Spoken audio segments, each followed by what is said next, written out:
సవీంద్రారెడ్డి అక్రమ అరెస్ట్ కేసును సీబీఐకి అప్పగించింది ఏపీ హైకోర్టు. వచ్చే నెల 13 లోపు నివేదిక ఇవ్వాలని సీబీఐకి ఆదేశించింది. పోలీసులు కోర్టును తప్పుదో పట్టించారని సవీంద్రారెడ్డి లాయర్ తెలిపారు. రాత్రి 7:30కు అరెస్ట్ చేశామని పోలీసులు కోర్టుకు తెలిపారని, సాయంత్రం 6:30కు అరెస్ట్ చేశారని నిందితుడు చెబుతున్నారు.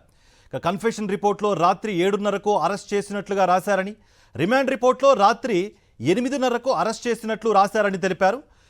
ప్రతిపాడు పోలీసులు అరెస్ట్ చేసినట్లు కోర్టుకు తెలిపారని, లాలపేట ఎస్హెచ్ఓ శివప్రసాద్ అరెస్ట్ చేసినట్లు స్పష్టమవుతోందన్నారు. రాత్రి 7 గంటలకు సవీంద్రారెడ్డి సతీమణి పిఎస్కు వచ్చినట్లు సీసీటీవీలో ఉందన్నారు సవీంద్ర లాయర్. సవీంద్రారెడ్డి ఫోన్ సాయంత్రం 6:21 స్విచ్ ఆఫ్ చేసినట్లు స్పష్టంగా ఉందన్నారు. సుమోటోగా సీబీఐ విచారణ చేయాలని ఏపీ హైకోర్టు ఆదేశించిందన్నారు సవీంద్రారెడ్డి తరపు లాయర్. గుంటూరు జిల్లా ప్రాతూరులో వైఎస్ఆర్సీపీ సోషల్ మీడియా యాక్టివిస్ట్ కుంచాల సవీంద్రారెడ్డిని ఈ నెల 22న పోలీసులు తీసుకువెళ్లారు.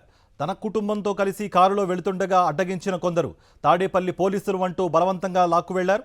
సవీంద్రారెడ్డి భార్య లక్ష్మీప్రసన్న తాడేపల్లి పోలీస్ స్టేషన్కు వెళ్లి వివరాలు అడగ్గా తాము తీసుకువెళ్లలేదని చెప్పారు. దీంతో ఆమె ఆందోళన వ్యక్తం చేశారు. తన భర్త ఆచూకీ చెప్పాలని డిమాండ్ చేశారు.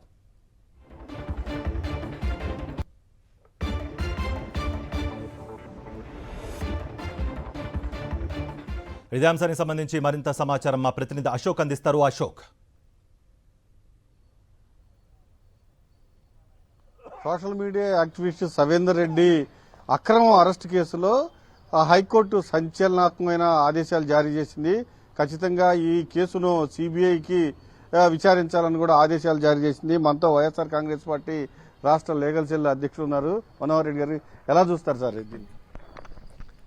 ఇవాళ రాష్ట్ర ప్రభుత్వ పోలీసులతో అరాచక పాలన చేయిస్తా ఉందని చెప్పడానికి ఇది ఓ తార్కాణం. ఎందుకంటే అధికార పార్టీ కూటమి ఏమి చెప్తే రాష్ట్ర డీజీపీ తర్వాత పోలీసు ఉన్నతాధికారులు అవి తూచా తప్పకుండా పాటిస్తున్నారు. కాబట్టే ఇవాళ హైకోర్టు, ఎందుకంటే ఎవరైనా నేరం చేస్తే అడ్డంగా బుకాయించాల్సి వస్తే ఇలాంటి సందర్భాల్లో ఎవరైనా చట్టానికి దొరుకుతారనే దానికి ఇది ప్రత్యేకమైన ఉదాహరణ.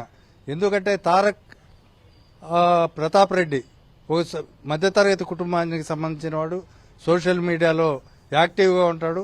అతను ఎలాంటి అశ్లీలకరమైన అసభ్యకరమైన పోస్టులు ఏవి పోస్టు చేయలేదు. అయితే వీళ్ళు యూరియా కొరత వచ్చిందని, యూరియా పైన ఒక కామెంట్ చేసినాడని చెప్పి దాన్ని అడ్డం పెట్టుకుని నానా రకాలుగా, అంటే ఆర్గనైజ్డ్ క్రైమ్ కింద 111 BNS ఇంతకుముందు హైకోర్టు ఎన్నోసార్లు చెప్పింది. ఇది టెర్రరిస్టులపైన ఉపయోగించాల్సిన కేసు, సంఘ విద్రోహ శక్తులపైన, కాంట్రాక్ట్ కిల్లర్స్ పైన, సుపారీ కిల్లర్స్ ఇట్లాంటి వాళ్లపైన పెట్టాల్సిన కేసులు సోషల్ మీడియా వాళ్ళపైన పెట్టడం ఇది తప్పని చెప్పి సుప్రీంకోర్టులు కూడా చెప్పాయి. అవి కొంతకాలం పోలీసులు ఆ సెక్షన్స్ పెట్టకుండా మళ్లీ ఇవాళ ఈ తారక్ పైన ఇది చెప్పడం జరిగింది. సవీందర్ రెడ్డి పైన గంజాయి కేసు పెట్టారు. ఒక పోస్టు పెట్టినందుకు గంజాయి కేసు పెట్టాలని ఎట్లా చూస్తారు? అంతకుముందు ఇది ఇవాళ తారక్ దానికంటే ముందు 22వ తారీఖున అతను ఫ్లడ్, అమరావతిలో ఫ్లడ్ల గురించి ఓ సోషల్ మీడియాలో పోస్టులు చేశాడనే ఉద్దేశంతో అది బెయిలబుల్ అఫెన్సెస్, ఆ కేసు పెట్టకుండా అతన్ని దాదాపు గంజాయి కేసు పెట్టడం అనేది చాలా దుర్మార్గమైన విషయం.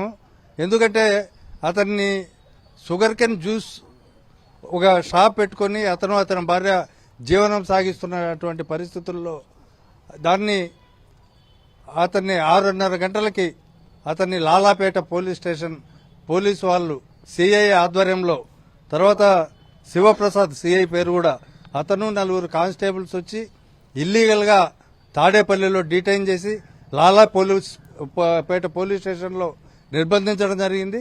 నిర్బంధించిన తర్వాత మరుసటి రోజు హెబియస్ కార్పస్ పిటిషన్ హైకోర్టులో వేసిన తర్వాత పోలీసులు ఎలాగోలా దీన్ని, ఈ అక్రమ కేసును ఎలా పెట్టాలనే దాన్ని ప్లాన్ చేసి అతన్ని ఒక గంజాయి కేసులో ఇరికిస్తే బాగుంటుందనే ఉద్దేశంతో ఒక దాదాపు 40 కిలోమీటర్ల పాటు మరుసటి రోజు ఉదయం తీసుకొని పోయి ఆ రోజు రాత్రంతా సిసిఎస్ క్వార్టర్స్ లో గుంటూరులో అక్రమంగా నిర్బంధించి అతను నేరం చేసినానని ఒప్పుకోకపోతే అతను మళ్ళీ టార్చర్ పెట్టి మరుసటి రోజు 40 కిలోమీటర్లు తీసుకుపోయిన తర్వాత అతని కారులో ఒక 41.5 కేజీల గంజాయి తీసుకొచ్చి పెడితే దానిపైన ప్రొసీడింగ్స్ రాసి సంతకం పెట్టమంటే అతను పెట్టలే.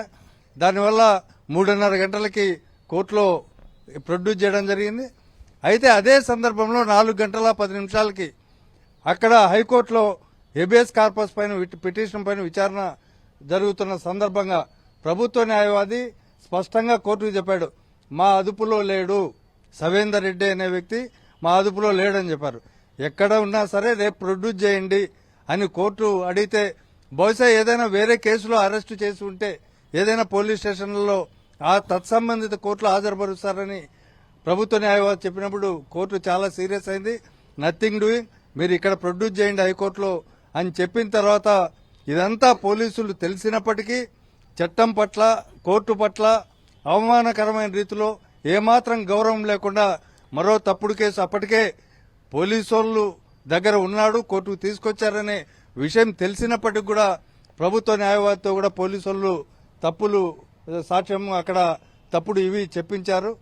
దాని మూలంగానే మరుసటి రోజు కోర్టుకు ప్రొడ్యూస్ చేసిన తర్వాత సవీందర్ రెడ్డి చెప్పాడు ఏమేం జరిగింది, ఎట్లా అరెస్టు చేశారు, ఎట్లా వాళ్ళు హింసలు పెట్టారని కోర్టుకు చెప్పిన తర్వాత అతన్ని మళ్లీ ఈరోజు విచారణకు వచ్చిన సందర్భంగా సీసీటీవీ ఫుటేజ్లు ఎప్పుడెప్పుడు అరెస్టు చేశారు, ఎక్కడెక్కడికి తీసుకెళ్లారు అవన్నీ చెప్పిన తర్వాత పత్తిపాడు పోలీస్ స్టేషన్ వల్లే కాదు లాలాపేట పోలీసు వాళ్ళు తీసుకుపోయారని, అది పోలీసులు కప్పిపుచ్చారని చెప్పి, కాబట్టి వీటన్నిటిపైన విచారణ జరపాలని చెప్పి సిబిఐ జాయింట్ డైరెక్టర్ ఆంధ్రప్రదేశ్ వారికి డైరెక్షన్స్ ఇచ్చింది. అక్టోబర్ 13వ తేదీ నాటికి ఈ కేసును కూడా వాయిదా వేసి ఆ రోజు ప్రాథమిక విచారణ నివేదిక సమర్పించమని చెప్పింది. ఇది కంపల్సరీగా పోలీసుల అరాచకానికి ఒక మచ్చు తునక ఇది ఎగ్జాంపుల్గా నిలిచిపోతుంది. పోలీసుల అరాచకాన్ని హైకోర్టు తీవ్రంగా తప్పుపట్టిన సంఘటన. దీనికి నైతిక బాధ్యత వహిస్తూ ఇవాళ హోంమంత్రి గారు కానీ లేకపోతే కన్సర్న్ డీజీపీ గారు కానీ పోలీసులతో ఇలాంటి దుర్మార్గమైన పనులు చేయించి వాళ్లను బలి చేస్తున్నటువంటి మీరు తక్షణమే మీ పదవులకు రాజీనామా చేయాలని చెప్పి వైఎస్ఆర్సీపీ లీగల్ సెల్ తరఫున కూడా డిమాండ్ చేస్తున్నాం. ఎప్పటికప్పుడు హైకోర్టు పోలీసుల పైన అక్షంతలు వేస్తూనే ఉంది, కానీ పోలీసులు మాత్రం ఇలా తప్పుడు కేసులు పెడుతూనే ఉన్నారు. ఖచ్చితంగా ఈ రోజుతో పులిషా షాప్ పడతాయి అనుకోవచ్చా? మీరు ఎన్ని అరాచకాలు చేసినా ప్రభుత్వం మీకు అండ ఉంటుంది అని చెప్పి పోలీసులకు పదే పదే చెప్పి వాళ్లకు ఇష్టమున్నా లేకపోయినా ప్రభుత్వ ఒత్తిళ్లకు నాయకుల ఒత్తిళ్లకు తలొగ్గి పోలీసులు ఇవాళ ఇక్కడ వ్యవహరిస్తున్నారు. చాలా మంది వీటిల్లో వాళ్ళు బాధ్యులుగాక తప్పదు. వీళ్ళందరూ కూడా భవిష్యత్తులో వాళ్ళు చేసే నేరాలకు వాళ్లే బాధ్యులయ్యి వాళ్లే బలయ్యే సందర్భం కూడా వచ్చే అవకాశాలు ఉన్నాయి.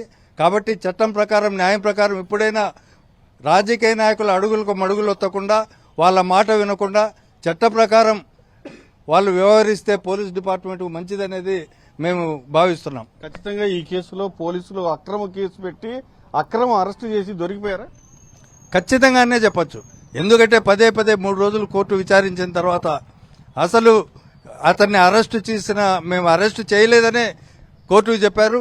కానీ అరెస్టు చేసింది అవన్నీ అఫిడవిట్ ద్వారా సవేందర్ రెడ్డి కోర్టుకు పూసగుచ్చినట్టు చెప్పాడు. తర్వాత అతని సీసీటీవీ ఫుటేజ్ అంటే ఇది ఫోన్కు సంబంధించిన లొకేషన్స్ అవన్నీ కూడా జియో వాళ్ళను కూడా పార్టీగా చేర్చి వాళ్ళ దగ్గర నుంచి కూడా కోర్టు తెప్పించుకున్నది. అవన్నీ కూడా కోర్టులో ఫైల్ చేశారు.